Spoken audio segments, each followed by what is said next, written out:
Ketua Komisi Pemilihan Umum atau KPU RI Hasyim Asyari meminta maaf terkait ucapannya yang berbuntut panjang soal pemilihan sistem proporsional terbuka dan juga tertutup. Adapun ia memohon maaf karena pernyataannya menimbulkan diskusi yang berkepanjangan dan mungkin diskusi yang tidak perlu. Hal ini disampaikan Hasyim dalam rapat kerja dengan Komisi 2 DPR RI, Menteri Dalam Negeri, dan lembaga-lembaga penyelenggara pemilu pada Rabu 11 Januari 2023. Adapun ucapan itu ia lontarkan dalam forum catatan akhir tahun 2022 pada Desember tahun lalu.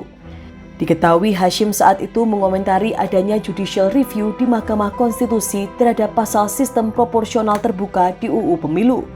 Ia pun mengimbau warga yang ingin maju sebagai caleg untuk menunda sosialisasi dirinya dalam bentuk baliho, spanduk, dan sejenisnya karena ada kemungkinan MK memutus tak lagi memakai sistem proporsional terbuka.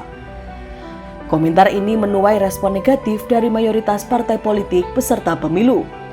Sementara itu hanya PDIP yang mengaku setuju agar pemilu legislatif kembali ke sistem proporsional tertutup.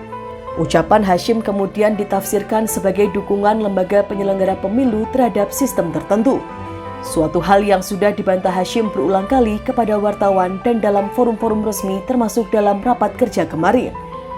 Adapun Hasyim sempat jadi sasaran tembak Komisi 2 DPR RI ketika rapat kerja masuk dalam sesi terakhir yakni pembacaan kesimpulan. Komisi 2 secara sepihak menyodorkan draft kesimpulan yang menggiring opini bahwa semua peserta rapat menyetujui pemilu 2024 tetap menggunakan sistem proporsional terbuka sebagaimana yang telah diterapkan sejauh ini. Menteri Dalam Negeri Tito Karnavian menolak pemerintah dimasukkan dalam poin kesimpulan tersebut, menyinggung bahwa pemerintah non-partisipan dan tidak akan mendahului proses hukum yang sedang bergulir di MK. Para anggota Komisi 2 lalu saling menyahut bersikeras bahwa poin itu harus disepakati guna menenangkan kondisi di lapangan. Wakil Ketua Komisi 2 Saan Mustofa dari fraksi Nasdem mengklaim akibat pernyataan Hasyim banyak bakal calon legislatif di akar rumput menunda rencana mereka menyosialisasikan diri. Akibatnya tak sedikit partai politik, kata Saan, yang kesulitan menjaring caleg. Perdebatan alot ini membuat rapat kerja molor 2 jam. Kesepakatan baru terbit ketika muncul alternatif agar dibuat poin kesimpulan baru yang pada intinya menyatakan KPU tegas mendukung pemilu 2024 mengacu pada UU Pemilu yang menggunakan sistem proporsional terbuka.